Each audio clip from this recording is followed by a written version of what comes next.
안녕하세요. 드론 강의하는 정 교수입니다. 이번 강의에서는 픽스4D 매퍼를 사용하여 매핑 작업을 할 때 처리 옵션 설정하는 방법에 대해서 설명을 드리도록 하겠습니다. 자, 우리가 픽스4D 매퍼 프로그램에서 맨 좌측 하단에 처리 중 옵션이라는 아이콘이 있습니다. 그 처리 중 옵션을 클릭을 하면, 자, 다음과 같은 처리 중 옵션 창이 이렇게 열리고요. 그리고 왼쪽 편에 1단계 초기 처리, 2단계 포인트 클라우드와 메쉬, 3단계 DSM, 오토 모자이크, 그리고 인덱스가 있습니다. 그러면 각 단계별로 우리가 설정하는 방법에 대해서 지금부터 하나하나 알아보도록 하겠습니다. 1단계 초기 처리를 선택을 하면 이와 같이 일반 탭이 열리는데요. 일반 탭에서 첫 번째 키 포인트 이미지 스케일을 우리가 최대 빠른 커스텀 이 세 개 중에서 이렇게 선택하도록 되어 있습니다. 그래서 우리가 매핑 처리를 할 때 이미지에서 특징점들을 추출해서 우리가 촬영한 사진들을 연결해 나가는데 원본 사진의 크기를 지정을 하는 것입니다. 그래서 커스텀에서는 우리가 이미지 스케일을 보통 2분의 1로 이렇게 선택을 해서 사진의 배율을 반으로 줄여서 특징점을 보통 추출을 하면 조금 속도가 빠르게 처리가 될 것입니다.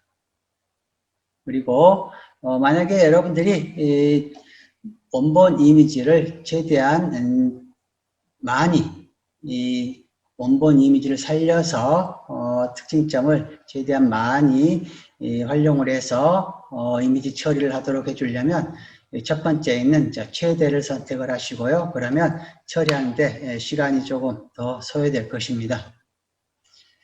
그리고 품질 보고란에 체크 표시가 되어 있는데요. 품질 보고서 내에 오토 모자이크 프리뷰를 보여줄 것인지를 여기서 선택할 수가 있습니다. 그래서 이 부분은 기본적으로 선택이 되어 있는 상태로 그대로 두시면 되겠습니다.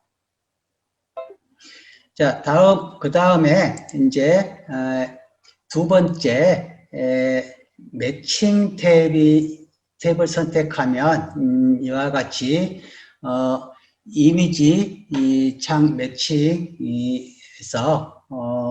첫 번째 대기 그리드 및 공중 회랑은 우리가 캡처 작업을 할 때 그리드나 또는 더블 그리드 미션을 이용해서 캡처 작업을 한 경우에 이 첫 번째 것을 선택해서 처리해 주시면 되고요.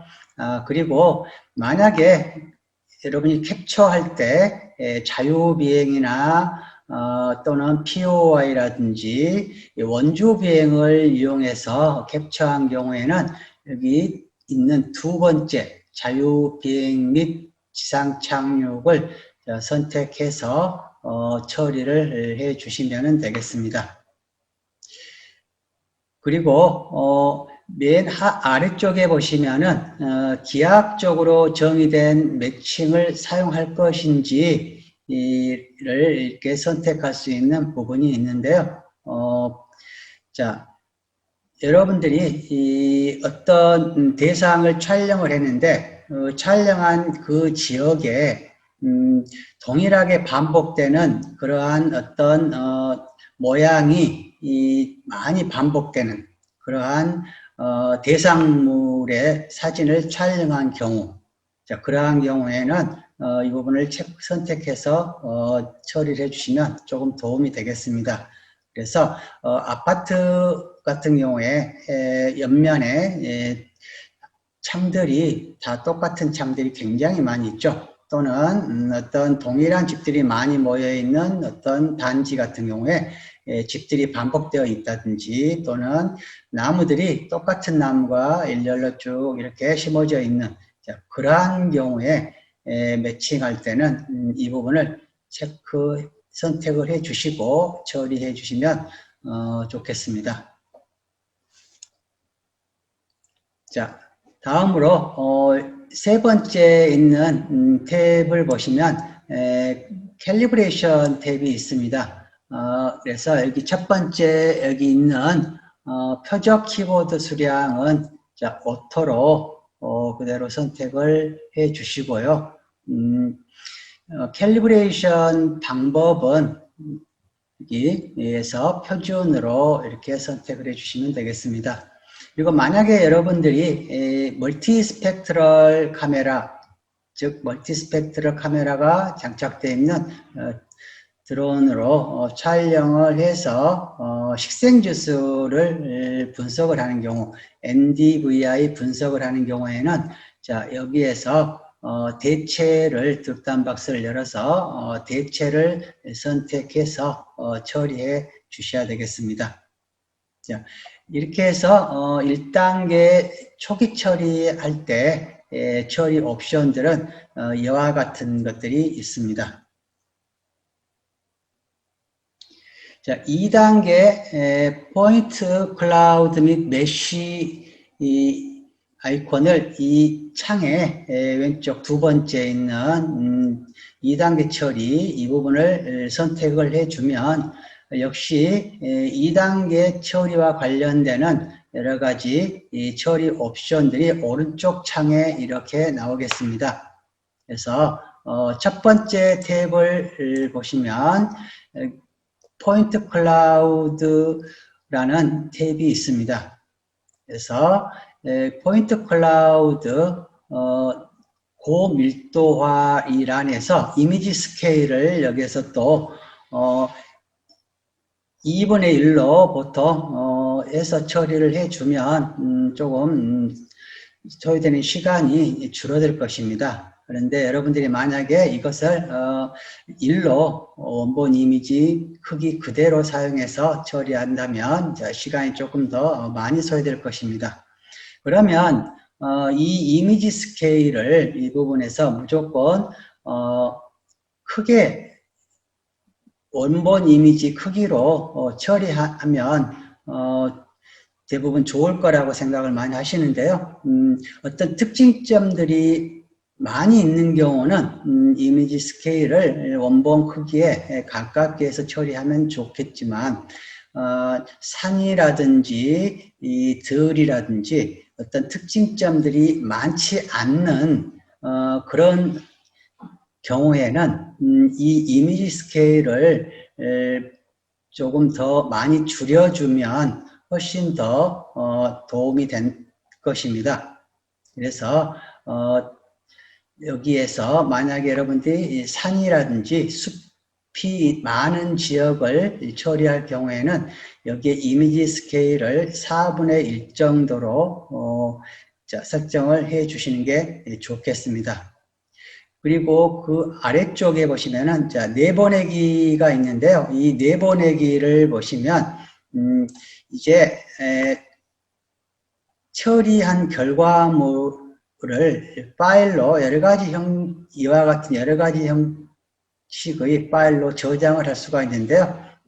여러분들이 필요한 어떤 용도의 파일이 필요하신 경우에는 여기에 있는 파일 형식을 선택을 해서 처리를 하면 처리 결과물로 이와 같은 종류의 파일들이 저장이 되게 되겠습니다.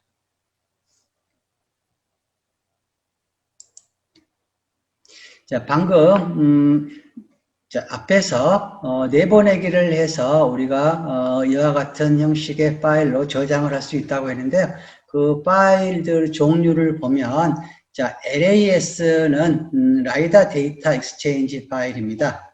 그래서 각 포인트에 대한 X, Y, Z 위치값하고 색상 정보가 있는 그러한 파일 이미지를 자, 포인트 클라우드로 전환하는 그러한 파일 형식이고요. 그 다음 LAZ라는 이 파일 형식은 LAS 파일을 압축해 놓은 그러한 파일 형식이고요. 그리고 PAY 파일은 각 포인트에 대한 X, Y, Z의 위치값과 색상 정보가 있는 그러한 파일입니다. 그리고 X, Y, Z 형식의 파일은 이건 역시 각 포인트에 X, Y, Z 위치값하고 색상 정보가 있는 파일인데요. 이 파일은 ASCII 텍스트 파일로 저장이 되는 그러한 형식의 파일이 되겠습니다. 자, 2단계의 두 번째 탭 처리 옵션을 보시면 여기 3D 텍스처 메쉬 탭이 있습니다. 자, 이 탭을 선택을 해주면 첫 번째 맨 위에 3D 텍스처 메쉬 생성이라는 항목이 있습니다. 그래서 이 부분을 여러분이 체크를 이렇게 해 놓으시면 1단계에서 처리해서 나온 그 포인트 클라우드로 자, 3D 메쉬를 만들 수가 있습니다. 우리 이전 시간에 1단계로 처리된 결과물을 자, 3D 메쉬를 선택을 해서 3D 메쉬로 만들었었습니다. 그래서 이 부분이 체크가 되어 있기 때문에 그와 같이 우리가 3D 메쉬 형태로 처리해서 볼 수가 있고요. 그 다음에 설정란에 보시면 3D 메쉬, 텍스처 메쉬 설정을 우리가 고해상도 그리고 중간 해상도, 저해상도 이렇게 선택하도록 되어 있는데요. 이것도 기본값은 중간 해상도로 이렇게 선택이 되어 있습니다. 그래서 여러분들이 아주 높은 수준의 메쉬 데이터를 얻어내고 싶으시면 고해상도를 선택하면 되는데 시간이 많이 소요될 것입니다. 그 아래쪽에 보시면은 텍스처의 컬러 밸런싱 사용이라는 항목이 있습니다. 이것을 선택을 해주면 출력 결과물의 어떤 면이라든지 그런 곳에 텍스처 색감이 균일하게 이렇게 색상 보정을 이렇게 해주게 되어 있습니다. 그래서 이게 필요하면 선택을 해주시고요. 그리고 여기에도 내보내기란이 있습니다. 그래서 3D 텍스처 메쉬 결과물을 이와 같은 파일 형식으로 출력을 해서 저장할 수가 있는데요. 네, 여기에서도 여러분이 필요로 하는 그러한 파일 형식을 선택을 해서 저장 결과물로 여러분이 얻어낼 수가 있을 것입니다.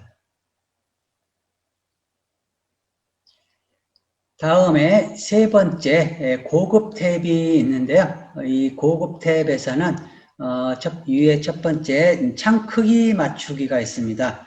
그래서 창 크기 맞추기에서 7 곱하기 7 픽셀 이것은 정사 영상을 만들기 위한 이미지를 어느 정도로 사용할 것인가 하는 것을 우리가 선택해 주는 거고요. 이 값을 9 곱하기 9 픽셀로 이렇게 선택을 해 주시면 이것은 여러분이 3D 모델링을 위한 경우에는 이제 9 곱하기 9로 이렇게 선택을 해 주셔도 되겠습니다.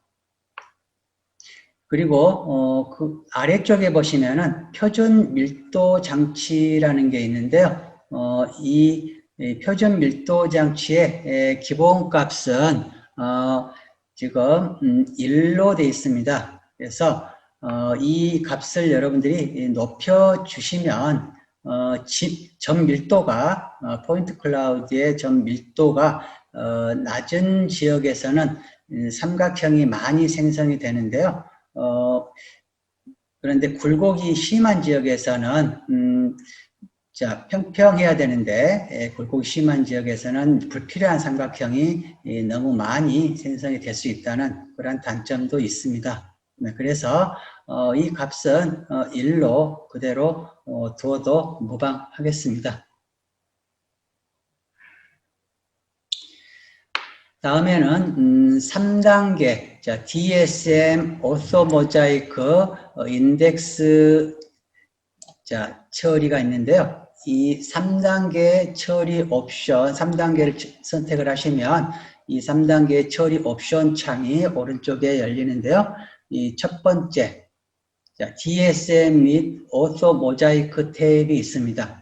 이 오토 모자이크 탭의 첫 번째를 보시면 여기에도 역시 해상도가 있습니다. 그래서 이 3단계에서 우리가 얻을 수 있는 정사 영상과 DSM을 만들기 위한 어떤 공간 해상도를 설정을 하는데요. 이 부분은 오토로 그대로 두셔도 되겠습니다. 그래서 지금 오토값 그대로 되어 있고요. 그리고 그 아래에 보시면은 자, 레스터 DSM이 있습니다. 그래서 여기에서 GEOTIFF를 선택을 하시면 자, 이 3단계에서 처리한 그 결과물로 DSM 파일이 저장이 되는데 그 TIFF 파일 형식으로 저장이 되겠습니다. 그리고 여기에서 제일 중요한 맨 하단부에 보시면은 구글 맵 타일과 KML이라는 부분이 있습니다. 자, 우리가 매핑 처리를 한 그 지도를 구글 지도나 구글 어스용 파일 또는 네이버 지도라든지 그런 곳에 같이 가져다 붙여가지고 중첩해서 보고자 할 때는 이 부분이 체크가 지금 안 돼 있는데요. 만약에 여러분들이 그런 부분이 필요하실 경우에는 자, 반드시 이 부분을 선택을 해서 처리를 하면 처리 결과물 안에 자, 이 KML 파일로 저장이 되어 있습니다. 그래서 나중에 이제 우리가 캡처해서 처리한 이 지도를 자, 구글 지도에 얹어가지고 중첩해서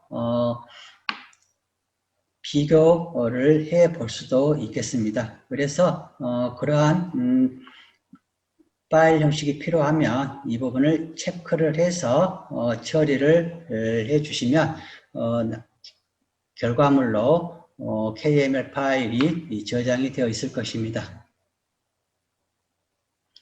다음 두 번째에는 추가 출력 탭이 있는데요. 여기에서는 이제 우리가 이 3단계에서는 DSM 파일을 결과물로 얻어낼 수가 있고요. 그 다음에 DTM, 등고선 이와 같은 출력 파일을 선택을 해서 그 결과물로 얻어낼 수 있겠습니다. 그래서 여기 등고선 데이터가 필요하시면 이 부분에 선택을 하시면 되는데 등고선은 DSM이나 DTM을 바탕으로 생성이 됩니다.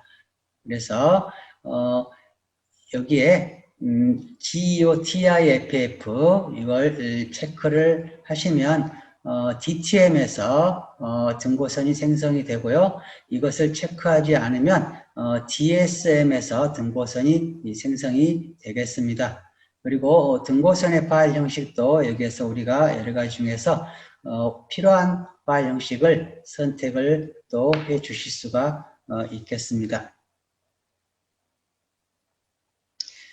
자, 그리고 세 번째 탭에 보시면은 인덱스 계산기라는 탭이 있는데요. 이 인덱스 계산기 탭에서 여기에도 해상도가 있습니다. 그래서 여기 해상도도 오토를 선택해서 그대로 처리를 해 주시면 되겠습니다. 그리고 반사율, 여기 해상도에서 반사율 맵에 대한 해상도와 적용할 필터를 또 우리가 선택을 할 수가 있고요. 그리고 이게 반사도를 역시 GEOTIFF를 선택을 여기서 해 주시면 이 결과물을 GEOTIFF로 이렇게 또 저장을 할 수가 있겠습니다.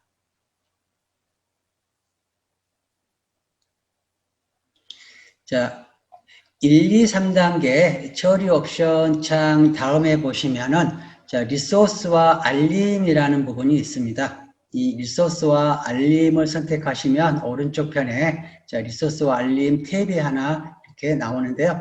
이 부분에서는 우리 컴퓨터에 설치되어 있는 메모리, 램 중에서 우리가 사용되는 메모리를 어느 정도 용량을 사용할 것인지, 그리고 CPU 리소스를 어느 정도 사용할 것인지, 그것을 제한할 수 있는 부분이 있습니다. 그래서 이 부분을 우리가 그때요 제한할 필요는 없고요. 메모리와 CPU 리소스를 풀로 이렇게 전체를 다 사용하겠다라고 맨 우측으로 이렇게 해 두시면 되겠습니다. 그리고 알림란이 있는데 알림란은 이 알림란에 체크 표시를 해주시면 이 처리를 마쳤을 때 처리를 마쳤다는 그 알림을 이메일로 알려주는 그러한 역할을 하게 되겠습니다. 이 매핑 작업은 캡처 면적에 따라서 면적이 넓을 경우에는 성능이 아주 좋은 컴퓨터로 처리를 해도 20시간이 넘게 소요되는 경우도 있습니다. 그래서 처리가 다 완료가 되면 우리에게 이메일로 처리가 되었다고 알려주는 그러한 기능이 지금 여기에 들어있는 것입니다. 자, 이렇게 해서 처리를 설정을 해서 우리가 매핑 처리를 해 주시는데요. 1단계 처리를 마치고 나면 이와 같이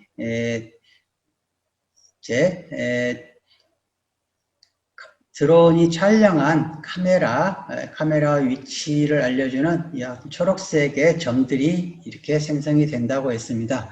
그런데 이 초록색 점들이 카메라가 촬영한 지점이고요. 그런데 이 초록색 점이 이 빨강색으로 이와 같이 나와 있는 경우가 간혹 있습니다. 주로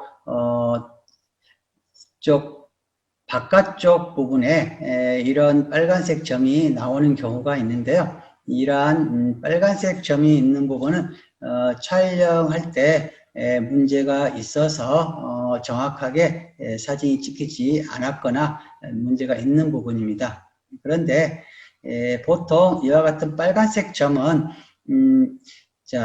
이 결과물의 가운데 있는 경우는 거의 없고요. 이쪽 바깥쪽에가 주로 있습니다.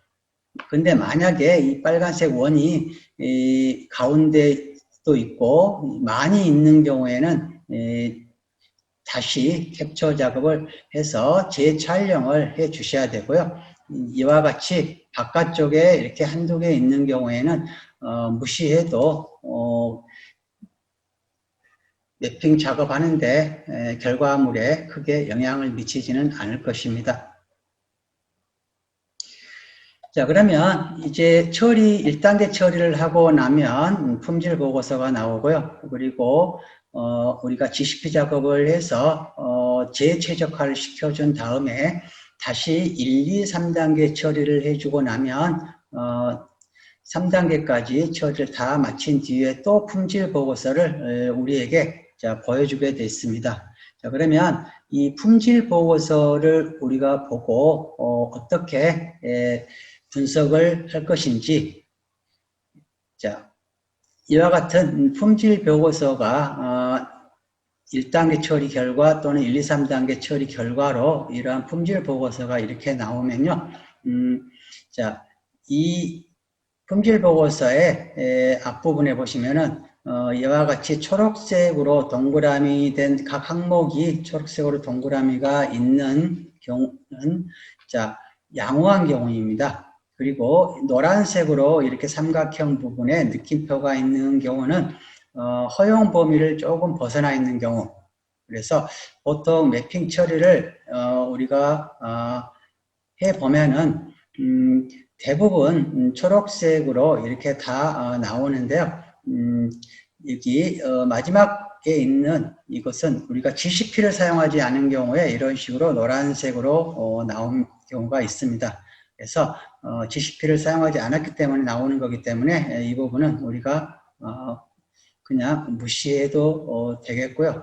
만약에 이 초록색 체크 표시가 나오지 않고 빨강색 마크가 어느 한 항목에 나온다면 그 부분은 허용 범위에서 많이 벗어나서 문제가 있는 부분이기 때문에 자, 캡처 작업을 다시 한다든지 또는 GCP 작업을 추가로 한다든지 해서 매핑 처리를 다시 해줘야 되겠습니다. 자, 그래서 방금 체크 표시가 오른쪽에 되어 있는 각 항목들을 한번 쭉 보시면은 자, 첫 번째 퀄리티 체크 란에서 첫 번째는 자, 첫 번째 이미지는 이제 이미지 하나에서 추출된 이제 키포인트 숫자가 몇 개 정도 추출되었는가 하는 게 나옵니다. 그래서 우리가 설정에서 이미지 스케일을 2분의 1로 이렇게 2분의 1 이상이라는 란을 선택해서 처리를 한 경우에 이미지당 추출된 키포인트는 1000개 이상이면은 양호한 것으로 이렇게 보시면 되겠습니다.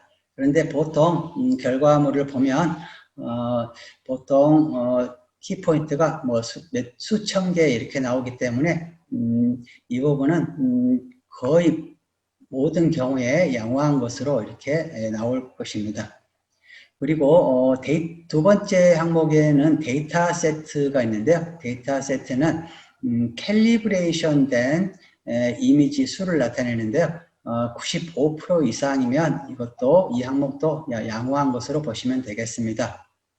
그리고 세 번째 항목에서는 이제 카메라 옵티마이제이션이 있는데요. 카메라에 초기 내부 파라미터 값하고 그 다음에 보정된 값 상대적 차이를 나타내는데요. 이것은 보통 5% 이하의 값이 나오면 자, 이 부분도 양호하다고 보시면 되겠습니다. 그리고 네 번째 매칭이라는 항목은 보정된 이미지 하나에 매칭 포인트 수가 몇 개인지 이 부분도 마찬가지로 이미지 스케일을 이제 2분의 1로 우리가 선택을 했을 때, 자, 이미지 하나당 1000개 이상이 나오면, 자, 이 부분도 양호하다고 이렇게 보시면 되겠습니다.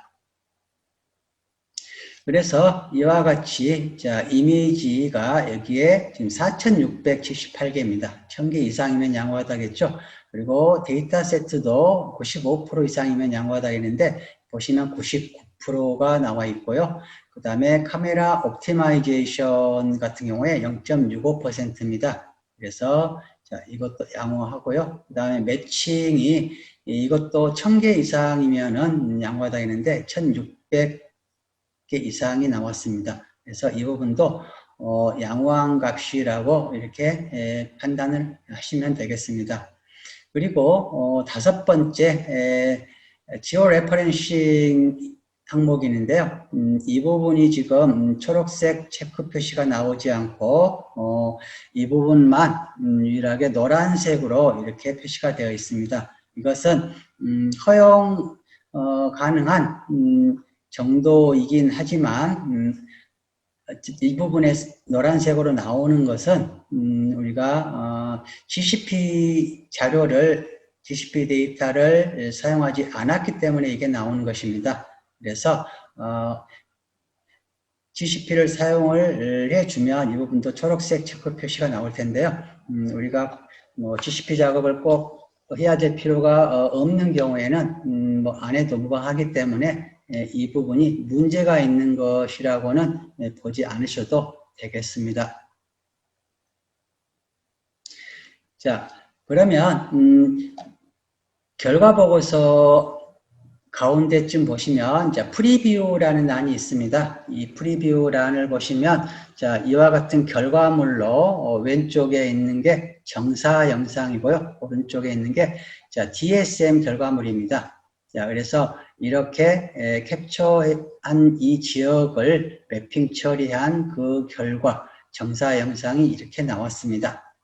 그래서 이 정사 영상을 보시고 이 정사 영상의 가운데 중간 부분에 구멍난 부분이나 또는 왜곡된 부분이 있는지를 확인을 하시고 이상이 없으면 처리가 잘 되었다고 보시면 되겠습니다. 대부분 정상적으로 캡처를 해서 처리를 한 경우에는 이와 같이 구멍난 부분이나 왜곡된 부분은 거의 안 나온 것으로 이렇게 보입니다. 그리고 이와 같이 후처리한 결과를 보여주는 결과 보고서 내용이 나오는데요. 여기에 보시면 뭐 X, Y, Z 값 오차를 보여줍니다. 그래서 이 X, Y, Z 값을 보시면 특히 GCP로 처리한 결과는 보통 뭐 3m 이내면 양호하다고 하는데요. 그런데 보통 이 부분의 값들은 거의 뭐 센티미터급의 정확도를 보여준다라고 보시면 되겠습니다. 자, 그러면 우리가 픽스포디 매퍼를 사용해서 처리를 하고 나면 그 결과 값들이 이 파일로 이와 같이 폴더 형태로 이렇게 계층적으로 저장이 되어서 처리가 되어서 나오게 됩니다. 자, 그래서 이 출력물 종류들을 보면 2D 정보가 있고요. 그리고 3D 정보, 그리고 고도값을 알 수 있는 DSM, DTM 정보들이 나오고요. 이제 또 식생지수를 분석할 때는 인덱스 맵이 이렇게 나오게 되겠습니다. 그래서 이제 픽스포디 매퍼가 3단계까지 처리를 마치면 여러분이 지정한 위치에 컴퓨터 바탕화면을 지정했으면 컴퓨터 바탕화면에 보시면 이와 같이 1단계, 2단계, 3단계 처리한 결과 파일들이 이와 같이 1단계, 2단계, 3단계 안에 폴더 안에가 이렇게 들어 있습니다. 각각 분류를 해가지고요. 그래서 이 1단계 이니셜 폴더를 열면 이와 같이 이 1단계 처리된 결과 값들은 이 폴더 안에 들어있고요. 그리고 2단계 densification 폴더를 열면 이와 같이 3D 메쉬 포인트 클라우드 폴더가 이렇게 나와서 이 폴더 안에 여러분이 설정해서 선택해준 파일들이 이 폴더 안에 저장되어 있습니다. 그리고 3단계 DSM author라는 폴더를 열어보면 자, 이와 같이 1단계 DSM, 2단계 모자익이라는 폴더 안에 처리된 결과 파일들이 이곳에 저장되어 있겠습니다. 자, 이렇게 해서 픽스포디 매퍼로 처리한 결과물이 여러분 컴퓨터에 이와 같이 폴더 단위로 나누어서 저장이 되어서 나오게 되겠습니다. 자, 오늘은 픽스포디 매퍼를 가지고 설정하는 방법에 대해서 같이 배워보았습니다. 오늘 강의는 여기에서 마치도록 하겠습니다.